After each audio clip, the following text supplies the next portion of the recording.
Hello and welcome to a Smurd P video, and we are looking at Super7's Ultimates Mighty Morphin Power Rangers Wave 4.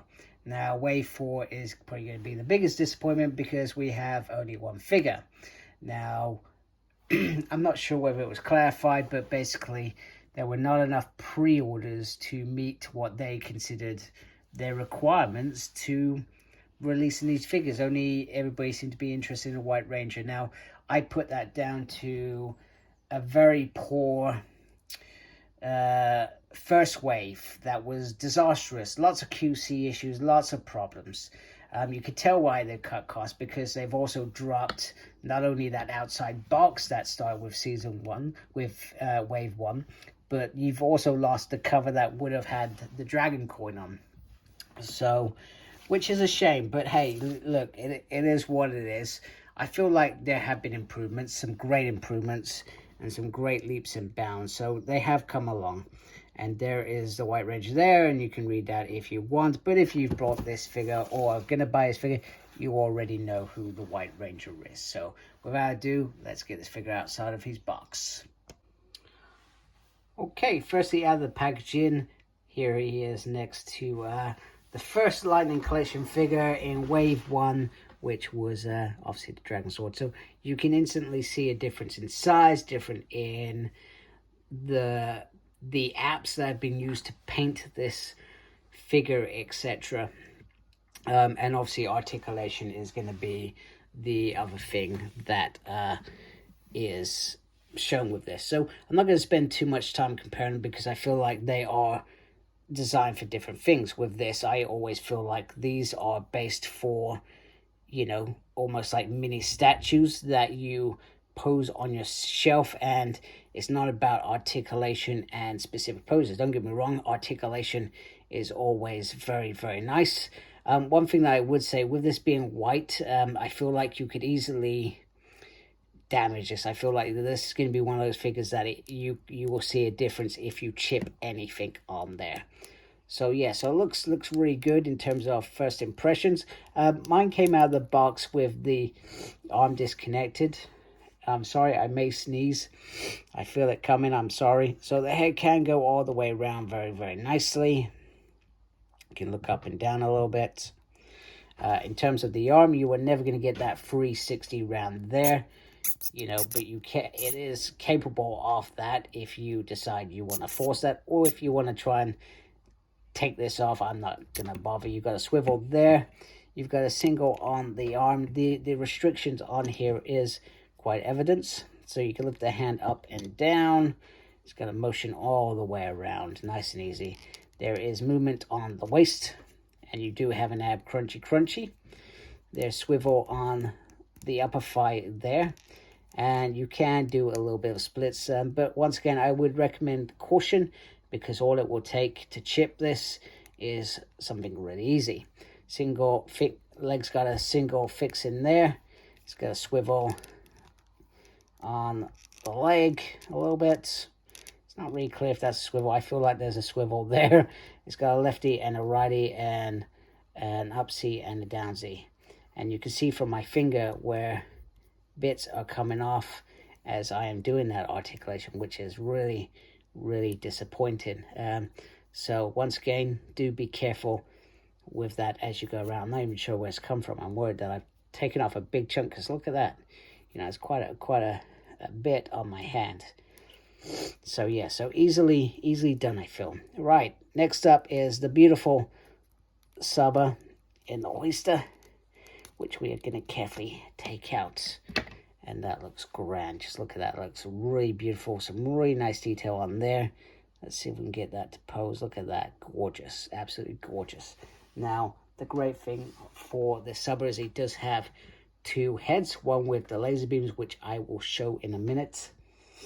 One thing that I'm just noticing in the pack is there is no White Ranger morpher, which I find very interesting. So I'll just go change a couple of bits, and we can have a look at him holding Saba in his hand.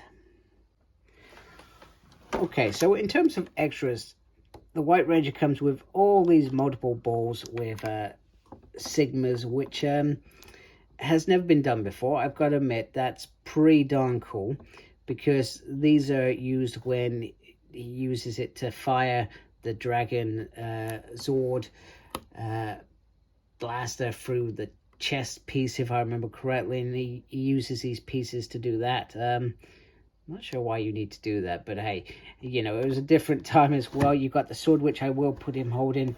You also have 2 heads here, and you have a very toy Saba as well. So I wanted to show that as whole, because I'm not going to get them out individually, because, you know, that's going to take ages, and then, you know, I'm not being funny, I would be bored watching a video that showed every single ball here. But just to see a sort of idea of what they look like, it's very, very nice, and you can get them holding that in a hand. There are other hands which may be more applicable for him holding them. The other piece that I wanted to do was show the Saba firing the beans out, if he's got beans, beams out, which I think is very, very cool, and probably my favorite piece of this. Now, I recommend you be very careful, because I could see if you're not careful, you could perhaps snap them perhaps quite easily. That would be my concern with this. So let's get him holding something else, and we can have another look. Okay, next up is the White Ranger holding the power transfer sword, which once again is something new, something that we as fans have never been treated to with a figure, so it's quite nice. You can see the different colors on there. I mean, I'm not being funny, I've never looked at that episode close enough to see these bits on there, but they are there. I guess that's meant to be yellow, and it has white at the top because White Ranger was the one to transfer it. And then you've got a little lightning bolt there, which I find interesting as well. But yeah, very, very nice. And, you know, he can hold that quite nice in his hands, etc. You know, articulation, as always, is a thing. So, you know, but that is a nice, decent prop, I feel, for him to have. Okay, here is Tommy's first head sculpt, and it's not a bad likeness for the late Jason David Frank. I think they did a really good job of capturing his essence, with the hair just overflowing there. Let me know what you think. This is probably one of the better head sculpts that we've seen with Super7. And then the last head sculpt, which is okay. Yeah, I think it's okay. It's not too bad. Nice ponytail there. It does work very, very well. I've also added one of the other hands on there. I was hoping that they were going to be more sort of hands that could hold the balls solid, etc. But that doesn't seem to be the case, which is, I feel a little bit of a shame, because it would have been cool to have him in a sort of like, sorry, that's not really helping. Oh my god, I have no idea what I'm doing. If you get what I mean, holding it open like he was gonna slide it in the dragon sword. And also with these balls, it would have been great if we got that white tiger sword. I was probably looking forward to that, and Madam Woe quite what's the word? I was quite looking forward to that, so it was a shame it got cancelled. But, you know, maybe I'm part of the problem. I didn't pre-order this way because I didn't necessarily worry about pre-ordering it. I didn't rush into pre-ordering it. In fact, I only ordered this last month when I realized, oh man, that's due out. So, you know, I was probably one of those ones that let the team down, perhaps. So, you know, I hold my hands up to that. You know, I'm disappointed just like everybody else, though. So all in all, this is a really, really nice figure, and you know, it fits in really well with the rest of the Super7 figures. Like I said and expressed, my worry is that the paint will damage quickly if you are not careful. So if, like me, I don't have lots of room in my house, so sometimes figures go in drawers underneath the stairs. Bear in mind, they're usually Hasbro X-Men or Hasbro Power Rangers. I would be worried about the paint being scratched, scraped, ripped off in terms of this figure quite easily. But other than that, it's a really good figure. It's a really nice figure. You know, the price point is high, as with all Super 7, but you know, what are you going to do?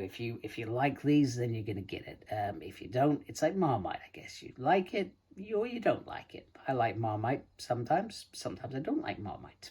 Anyway, that's a great analogy for you. Absolutely ridiculous.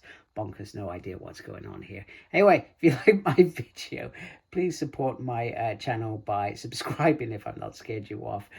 Thank you to everybody that has subscribed to my channel, and thank you for watching this video. Make sure you look after yourself, very important these days. And as always, embrace geekiness. Take care. Goodbye.